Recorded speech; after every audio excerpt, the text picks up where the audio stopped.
নমস্কার, আমার হেসেলে আপনাদের সবাইকে স্বাগত।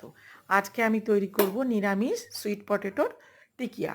সুইট পটেটো আগে জলে সেদ্ধ করে নেব, সেদ্ধ করে নিয়ে গ্রেট করে নেব।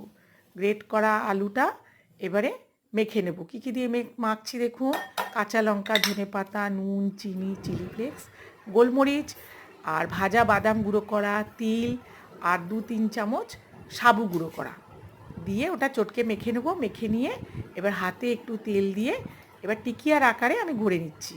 টিকিয়ার আকারে গড়ে নিয়ে সেগুলোকে আবার আমি গুঁড়ো সাবুর ভেতরে দিয়ে কোট করে দেবো। দিয়ে হালকা তেলে এগুলো শ্যালো ফ্রাই করব।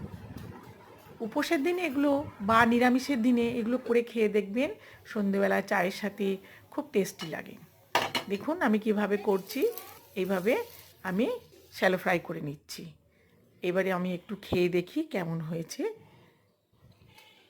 আমার মনে হয় খুব ভালো হবে।